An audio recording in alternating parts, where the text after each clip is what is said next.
Olá, sejam bem-vindos à nossa videoaula de número 2, da disciplina de Noções de Projetos de Estradas, onde nós iremos tratar das definições, estudos e classificação do nível de serviço de rodovias. Nossos tópicos que serão abordados nessa apresentação tratam primeiro dos estudos dos projetos para a construção de rodovia, depois trataremos especificamente da definição do projeto geométrico, que será objeto de uma disciplina específica. Por fim, então continuaremos falando da classificação das rodovias sob suas diversas formalidades. Então passaremos a mostrar um panorama do Sistema Nacional de Viação, conforme o DENIT 2018, e condições das rodovias pela Pesquisa Nacional da Confederação Nacional de Transporte 2018. Ao final, trataremos da caracterização do nível de serviço das rodovias, sobre fins teóricos. Introduzindo o nosso conceito, vamos falar das rodovias nos seus aspectos mais antigos, como foram construídas pelos romanos. Então, os romanos, eles tinham um método construtivo, conforme ilustra essa figura, sobre várias camadas, certo? Onde tinha uma camada mais profunda, que era formada de cascalho, né? Sobrepondo-se por uma de areia misturada com argila e uma terceira camada revestida com brita e cascalho, né? Essas camadas mais superficiais eram sobrepostas com pedaços de pedras, como vocês estão vendo aqui. Então, já naquela época se preocupava em fazer uma estrada com uma boa base e várias camadas de sustentação para essa base, escavada no solo. Então, veja que essas rodovias, elas ainda hoje existem. Aqui é um exemplo de uma rodovia romana na Itália, né? Ainda hoje ela está lá funcionando. Claro que guardando as devidas proporções do tráfego que lá existe, que não é um tráfego rodoviário como hoje em dia. Falando agora dos estudos e projetos. Primeiro dos estudos preliminares, né? Quais são os estudos preliminares que se provém uma rodovia? Você tem estudo de tráfego, onde você busca identificar os volumes e os tipos de veículos que vão trafegar naquela rodovia. Você tem estudos geológicos e geotécnicos, onde a principal diferença é o geológico procura caracterizar o tipo e a morfologia do solo, e o geotécnico é, uma vez encontrados solos bons para fazer a rodovia, se vai avaliar as características de resistência mecânica, plasticidade, umidade e outros elementos necessários para seu uso na obra. Também temos os estudos hidrográficos, que seria a caracterização do regime de chuva, das bacias hidrográficas, dos fluxos de água intermitentes e contínuos. Cada um desses estudos vai subsidiar uma determinada parte de um projeto. Tá? Por exemplo, o estudo hidrográfico é muito importante para o projeto de drenagem, o geológico e geotécnico para o projeto de pavimentação e terraplenagem, o estudo de tráfego para o dimensionamento de pavimentos. E temos o estudo topográfico, que é a caracterização da planimetria, ou seja, a questão horizontal, e a altimetria, que é a vertical, e a localização geográfica do relevo onde se pretende fazer essa rodovia. Esse projeto topográfico, por exemplo, ele é muito importante para o projeto geométrico e o projeto de terraplenagem. Agora, falando dos projetos de engenharia que derivam, em parte, ou precisam desses estudos. O primeiro é o projeto geométrico, que é o que nós vamos trabalhar um pouco mais em detalhe, que é a plana e altimetria da rodovia, ou seja, a vista superior sobrevoando a rodovia e a vista de perfil dessa rodovia. Depois temos o projeto de terraplanagem, que é o projeto de movimentação de terra, onde você determina os volumes de corte e aterro e as notas de serviço para executar uma determinada planificação do terreno que irá receber logo em seguida o pavimento. E aí nós falamos do projeto de pavimentação, que é onde você dimensiona as camadas do pavimento, né, identificando o número de camadas, tipo material e espessura, que deve ser construída sobre a base da terraplanagem, sobre o leito da terraplanagem, para suportar as cargas do pavimento. Depois temos um projeto de drenagem, que é o projeto que vai garantir que toda a chuva, né, que cai sobre a rodovia seja retirada do corpo estradal sem danificá-lo. Temos ainda um projeto de sinalização, que é um projeto onde você regulamenta o uso da rodovia através de sinalização vertical, de várias categorias, a que regulamenta, que são as vermelhas, as advertências, que são as amarelas, as educativas e as informativas, as azuis e verdes. E temos um projeto também importante, que são as obras de arte corrente, que são os bueiros para fazer o tráfego de passagens de água, de cursos d'água intermitentes ou de menor volume, tá? E os ou o projeto de obra de artes especiais, que aí já são interconexões entre rodovias, com viadutos, e também a passagem de rios perenes. Okay? Continuando, vamos falar de mais alguns estudos que são encontrados quando você está no processo de construção de uma rodovia. Então, você tem projetos de mitigação de impactos ambientais, que são projetos que visam recompor as jazidas, que são áreas próximas à rodovia, onde você pega material para fazer a pavimentação. Então, depois de terminar o processo de pavimentação, você tem que recompor essa área, né, restituir a vegetação, entre outras medidas. Tem o projeto de desapropriação imobiliária, que é o projeto onde você precisa de determinar os valores dos imóveis que vão ser desapropriados e tem todo o trâmite legal para fazê-lo, bem como as questões financeiras envolvidas e judiciais também, dependendo do imóvel. Tem os estudos de viabilidade econômica, que são aqueles que buscam avaliar a comparação entre os custos de construção, operação e manutenção da rodovia frente aos benefícios que ela irá trazer, seja na redução de acidentes, tempo de viagem, emissão de poluentes. Temos ainda as especificações orçamentárias da obra, que são basicamente o detalhamento dos custos unitários de cada serviço que a obra vai executar, conforme padrões de sistemas do DENIT. E temos, por fim, o efetivo derivado daquelas especificações de projetos anteriores, o orçamento e o cronograma financeiro. O orçamento nada mais é do que uma peça onde você diz o quanto de cada serviço vai ser executado, quanto é o custo unitário e o custo total. E o cronograma físico-financeiro, ele vai lhe dizer, em termos físicos, quando a obra vai acontecer, ou seja, quando vai ter a terraplenagem, quando tem a pavimentação, e financeiro é quanto isso vai custar e quanto vai ser pago. Então, com isso a gente encerra a questão dos estudos. E aí a gente entra na questão da definição do que é o projeto geométrico. Então, o projeto geométrico, aqui como vocês podem ver, ele é um projeto planimétrico em cima e altimétrico embaixo, mas eles correspondem às mesmas estacas. Então, aqui, por exemplo, você tem uma curva circular à direita, e nessa curva você tem uma rampa de subida e uma curva vertical do tipo côncava. Esse projeto geométrico ele é feito visando dar segurança ao tráfego, seja na visibilidade das curvas verticais, seja na visibilidade das curvas horizontais, a um determinado nível de serviço. Tá? Nós já detalhamos um pouco isso nas aulas anteriores, então aqui vamos falar só em aspectos gerais. Aqui você tem o eixo da rodovia, aqui você tem as curvas de níveis, o estaqueamento, referência de nível. Tá? E para a mesma estaca na versão vertical, você tem essa linha mais fina, que é o terreno, né? E essa linha mais grossa, que é a superfície do grade por onde vai rodar a rodovia. Tá? Então, você vê, por exemplo, nessa região, precisa de aterro. Okay? Aqui você tem a especificação de uma curva, estaca inicial, estaca final e seus parâmetros. Os valores estão muito pequenos, não dá para identificar, mas isso será tratado mais em detalhe depois. Importante, os requisitos básicos de qualquer projeto geométrico seria a construção dessa rodovia tem que ser tecnicamente possível, economicamente viável. E o que isso quer dizer? Tecnicamente possível tem que ter meios para construí-la. Economicamente viável, os recursos que você vai empregar tem que se pagar. E social e ambientalmente responsável quer dizer que você tem que fazer o mínimo de impacto no meio ambiente e atender às demandas sociais da região. Certo? Ou seja, a rodovia tem que trazer, de certa forma, equilíbrio para o desenvolvimento daquela região e não trazer desequilíbrio nesse desenvolvimento. Vamos falar agora das classificações das rodovias. A classificação das rodovias quanto à posição geográfica. Aqui é um exemplo da classificação dessas rodovias, radiais. Radiais são rodovias que sempre começam em Brasília e se direcionam para outras regiões do país. Tá? É o primeiro código de todas as rodovias. Normalmente, as primeiras duas letras identificam a jurisdição. BR quer dizer que são rodovias federais. PI, rodovias estaduais. E por aí vai. Essa primeira letra é esse código aqui, ó, 00. Está aqui a 020, que é a mais conhecida, que passa aqui pelo Piauí, que vem de Brasília e vai até Fortaleza. Tá? Existem ainda as rodovias longitudinais, que são as norte-sul, certo? Aqui nós temos, nesse caso, esse primeiro código, que é o X, seria o número 1. E aqui, por exemplo, nós temos a BR-101, que corta o Brasil do Rio Grande do Sul até o Rio Grande do Norte, certo? Então, esse primeiro código é indicando que ela é longitudinal.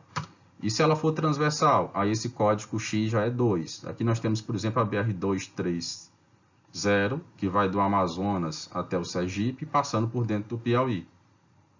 Então, ela é uma rodovia leste-oeste, oeste-leste. E temos as rodovias diagonais, que são as de código 3, que são o caso complementar das outras três. Veja que elas não começam em Brasília, não são leste-oeste nem norte-sul, elas são diagonais. No Piauí nós temos a 324 aqui, que corta o sul do estado. Tá? E aí o que quer dizer esses dois últimos dígitos, Y? Seria a posição geográfica da rodovia em relação ao norte. Tá? Então, isso tenta identificar mais ou menos aqui o zero, certo? Por exemplo, a BR-020, ó, norte, e aí 20 graus, é o 20, certo? É mais ou menos a angulação em relação ao norte, que dá esses dois dígitos aqui, ou ao norte ou ao sul, dependendo da posição da rodovia. Existe ainda uma quarta categorização, que são as rodovias tipo 4, que são rodovias que ligam essas quatro opções aqui citadas. Outra classificação das rodovias é quanto ao seu uso, arteriais, coletoras locais. Tá? Então, as vias arteriais seriam as vias que proporcionam maior mobilidade, ou seja, você tem mais velocidade e pouco acesso, porque elas são realmente vias para tráfegos, para o tráfego fluir. Esse sistema arterial ainda pode ser dividido em arterial principal, secundária, dependendo das proporções de volume de tráfego que a utilizam. As vias coletoras são a intermediária entre arteriais e locais. Elas já têm tanto médias velocidades como maior facilidade de acesso. Tá? E normalmente elas atendem centros populacionais pequenos, cidades de até 10 mil habitantes, por exemplo. Já as rodovias locais são as rodovias de baixíssima mobilidade, né? Você vê aqui, ó. Então, que em poucas velocidades, enquanto aqui você desenvolve velocidade na casa dos 110 km por hora, aqui você, nas locais, as suas velocidades ficam a 60, 80 km por hora. Já o acesso é muito facilitado. Então, veja que as rodovias são classificadas conforme o seu uso operacional. Né? As arteriais são aquelas de maior velocidade, mais difícil de acessar, e as locais são as de menor velocidade, maior facilidade de acessar. Existe uma quarta classificação também utilizada, que são as vias expressas, acima das arteriais, onde as velocidades são ainda mais altas e onde o acesso é totalmente restringido. Vamos ver aqui uma outra classificação das rodovias quanto à jurisdição administrativa.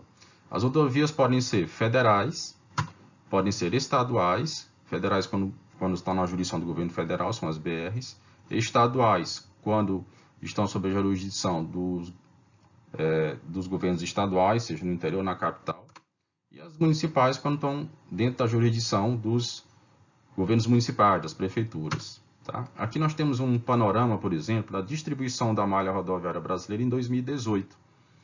Tá? Onde você tem aqui, ó, a grande maioria, 78% dos mais de 1 milhão e 700 mil quilômetros, são rodovias não pavimentadas, em sua grande maioria vicinais, essa grande faixa da pizza azul aqui. Ó. Já a parte das rodovias pavimentadas, a grande maioria está no nível estadual, ó, 9%, 148 mil quilômetros, tá? Que é essa aqui na cor laranja, ó, estadual pavimentada. Tá? Na cor cinza, você tem a federal pavimentada, tá? Na ordem de 65 mil quilômetros. E no amarelo, a planejada. Observe que essa tabela ela não inclui aqui, não separa a estadual e a federal não pavimentada, que estão aqui dentro. Por isso que foi colocado que a maioria das não pavimentadas são municipais. Mas aqui dentro desse grupo tem também rodovias municipais, aliás, estaduais e federais não pavimentadas. Ainda da classificação das rodovias, nós temos outra classificação quanto às condições técnicas, muito utilizada. Tá? Então, nós já falamos da classificação quanto à jurisdição, e agora vamos falar da classificação do nível operacional, também falamos, né? Que foi aquela que questionou as arteriais, coletoras e locais. Agora a classificação do ponto de vista técnico, para projeto de rodovia. Então o DENIT especifica 4 grandes categorias de rodovia, a classe 0, 1, 2, 3 e 4. Certo? A classe 0 seriam as vias expressas, tipo a Avenida João 23, então, são vias onde você tem velocidades bem elevadas e o acesso é mais dificultado. justamente para prover mais mobilidade do que acesso. E a velocidade pode variar, certo? Ela varia de 120 km/h no plano a terrenos ondulados 100 e montanhoso 80. Então veja que essa classificação ela tem algumas correlações. Quando você desce para as rodovias de classe 1, enquanto a via expressa é pista dupla, a classe 1 pode ser pista dupla ou pista simples. Na A é dupla, na B, 1B é simples. As velocidades já caem. O que era 120 no plano para a classe 0 cai para 100 km em terrenos planos em termos de velocidade diretriz. Esses 100 km já indica que a velocidade da rodovia classe 1 tem menor infraestrutura, provavelmente, do que a classe 0. E aí você já começa a perceber que existem alguns critérios para enquadramento. Enquanto a classe 0 é uma decisão puramente administrativa, na classe 1, você precisa ter níveis de serviço C ou D para que ela 1A seja aceita. Ou na 1B, você tem que ter volumes de tráfego de projeto da ordem de 2.000 veículos por hora, certo? Então, a primeira você precisa usar, se os seus níveis de serviço estão na casa de C ou D, que nós vamos ver lá na frente o que significa, a qualidade do movimento dos veículos na rodovia. Se na B, o volume de veículos tem que ser acima de 2.000 veículos por hora. O 2 seria o volume de tráfego de pistas simples, rodovias categorizadas como pistas simples. E elas são adotadas quando o volume de tráfego está entre 700 a 1.400 veículos por dia. Tá? Então, acima de 1.400 veículos por dia é a 1B. Entre 700 e 1.400 veículos por dia é a 2, pista simples. De 300 a 700 veículos por dia, isso o VMD, é a 3. E veja que as velocidades estão baixando, 100, 120, 80. E a 4, pista simples, se o tráfego for de 50 a 200 veículos por dia, é o 4A. E a 4B, se o tráfego for inferior a 50 veículos por dia. A velocidade caindo para 60 km por hora. Então, enquanto aqui você tem uma João 23 aqui em cima como classe 0, a 24 você tem, aliás, a 4B você tem, por exemplo, uma rodovia que liga Miguel Leão à BR-343. São rodovias de menor porte. Então, o que é a região plana, só para deixar claro, são regiões de baixa variação das cotas. Teresina, por exemplo, é uma região plana. Região ondulada é o terreno de média variação de cotas, por exemplo, a região de Altos. Tá? E regiões montanhosas são relevos abruptos, com variações desse relevo, por exemplo, a Serra do Tianguá.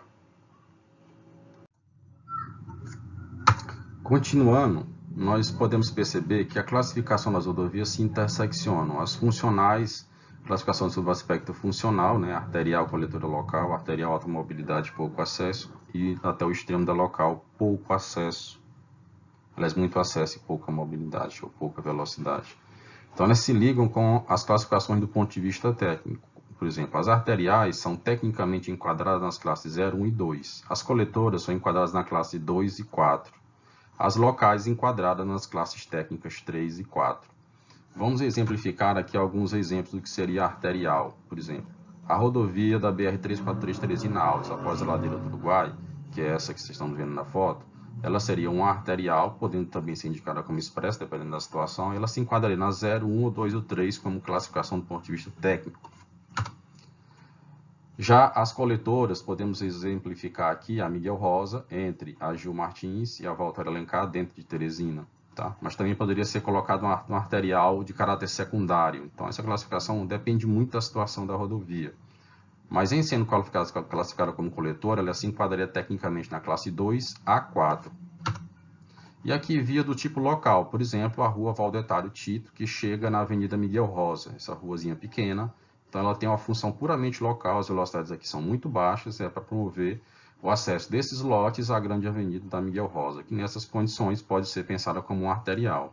Então, a lógica é como nas veias humanas. Então, aqui são as pequenas veias, as médias e as grandes artérias, fazendo o fluxo prover dos extremos do corpo até o coração. Essa é mais ou menos por isso que são usados esses nomes, arterial, coletor e local. Aqui nós temos uma tabela que correlaciona dentro da classificação técnica, observe aqui em cima, a classificação 0, 1, 2, 3, 4, tá vendo? Nas colunas, com os parâmetros técnicos de projeto de uma rodovia. É aqui que reside o fato mais importante para nós. Então, para fins de projeto, nos interessa classificar a rodovia nessas categorias, 0, 1, 2, 3 ou 4. Salvo me engano, o Rodoanel está na classe 1 de rodovia, que a gente apresentou nas últimas aulas. Então, aqui você tem vários parâmetros de projeto, porque está pequeno para ver, mas distância de mínima de visibilidade, distância de parada, distância mínima de velocidade de ultrapassagem, raio mínimo. Vamos destacar um para a gente perceber melhor. Raio mínimo de giro das curvas horizontais. Observe que nas classes 0 se exige raios de curva da ordem de 540 metros, enquanto que nas classes 4 isso cai para pouco menos de 125 metros. Isso, ó, observe do terreno plano. Se você comparar um montanhoso, a classe 0, tipo uma BR-343, exige raios de curva muito grandes, que são 210 metros em terreno montanhoso, comparado à classe B, que exige só 25 metros de raio. Qual a grande diferença nesse caso, por exemplo? Aqui as curvas têm que ser mais abertas e, portanto, em terrenos montanhosos, muito mais caras de ser executado, comparado com aqui, onde as curvas têm que ser mais fechadas. O raio da curva, quanto maior este raio, mais aberta a curva. Tá? Então, observe que o raio vai diminuindo, certo? Que é um dos parâmetros do projeto da rodovia, conforme a classificação técnica vai decrescendo. Das classes 0, tipo BR-343, até as classes 4, que são as rodovias PIs que ligam as pequenas cidades do estado. Aqui nós temos agora um panorama atual de 2018, segundo o DENIT, do Sistema Nacional de Viação Rodoviária, chamado SNV. Então, esse mapa aqui é acessível através desse link, ó, serviço DENIT.gov.br/VGEL cerquilha.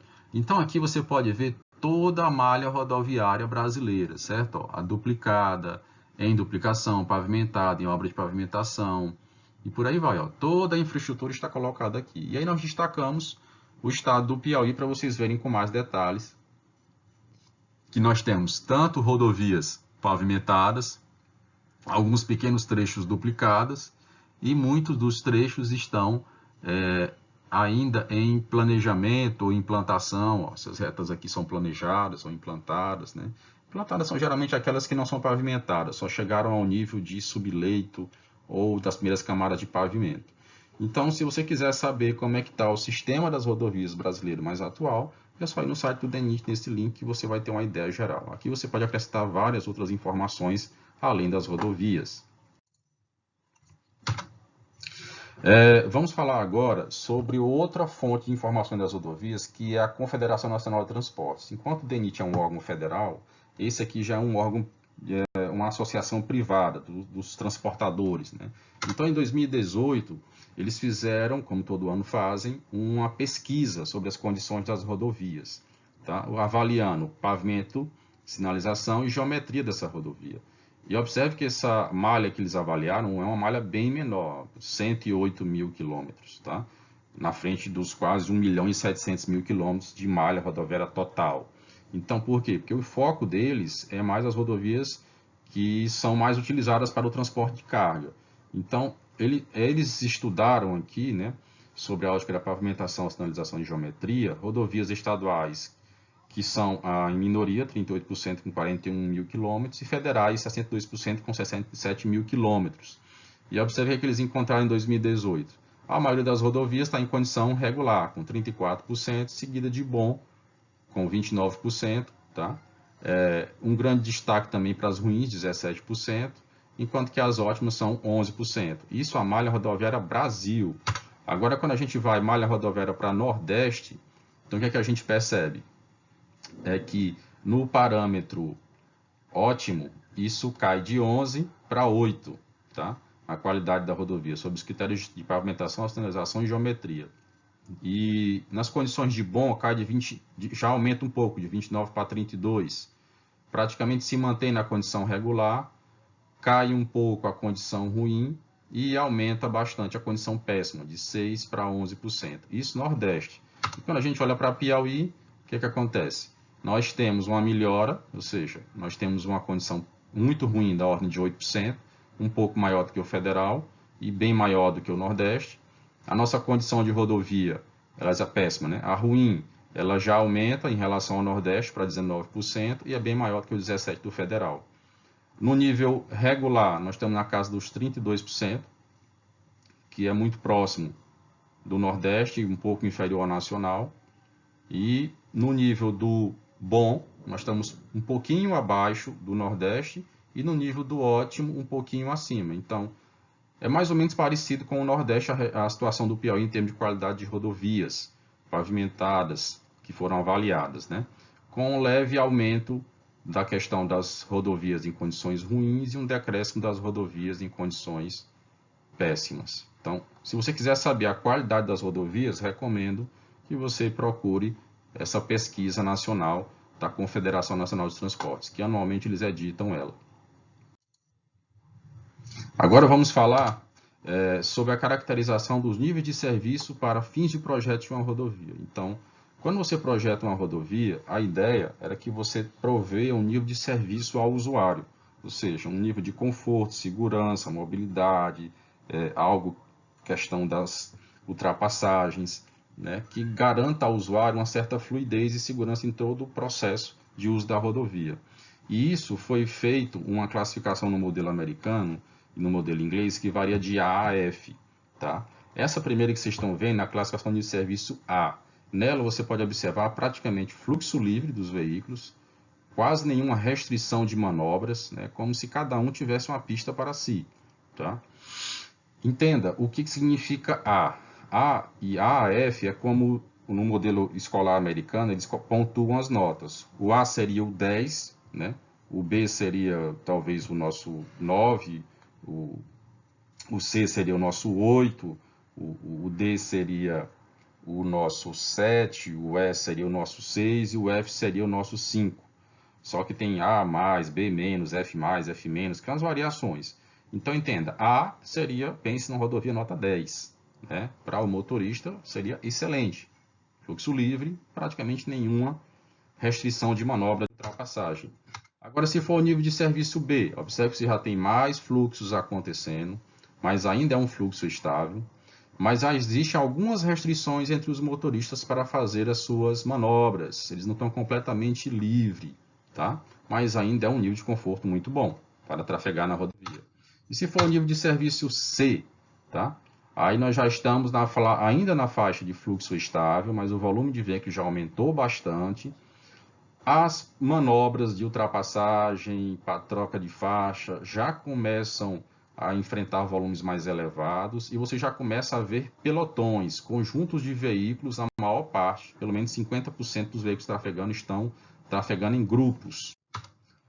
Já no nível D, no nível de serviço D, veja que nós estamos mostrando a mesma rodovia em diferentes horários do dia, tá? Então aqui você já tem uma zona de limite do fluxo estável, o volume já aumentou muito, já tem uma pequena liberdade de trocar de faixa ou fazer ultrapassagem, muita dificuldade de manter velocidades elevadas e praticamente 3/4 dos veículos andam em pelotão.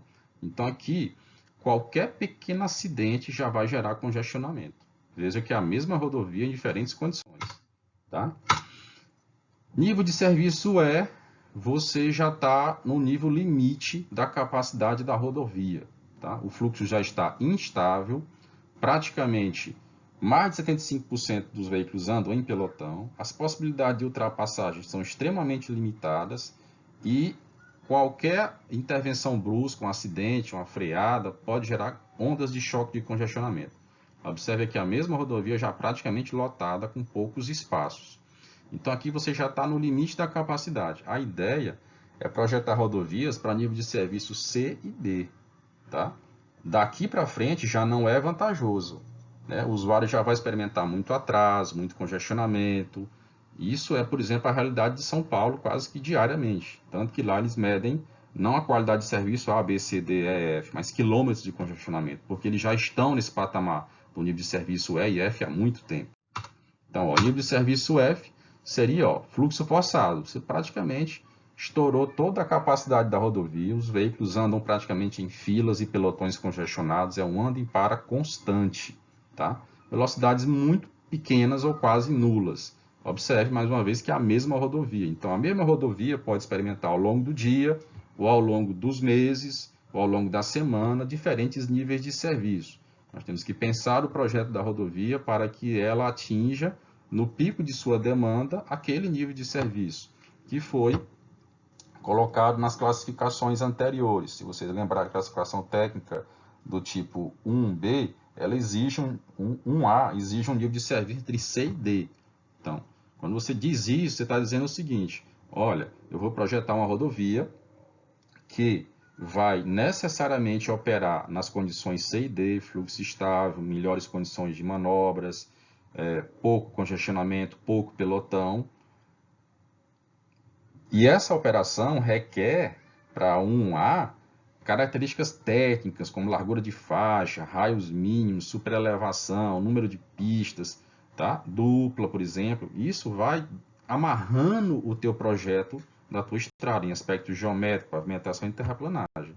Então, é essa a importância do nível de serviço, como é que ele se liga com o projeto. Melhor o nível de serviço, por exemplo, você quer nível de serviço ZAS, né? Então, você vai partir para rodovias tecnicamente do tipo classe 0, classe 1, rodovias expressas, arteriais, que são aquelas classificações técnicas e de funcionais que nós vivemos. Então, veja que todas as classificações, elas têm de alguma forma ligação com esse nível de serviço, que é o nosso elemento chave para enquadrar a rodovia dentro de uma categoria, seja classe 0, 1, 2, 3 ou 4.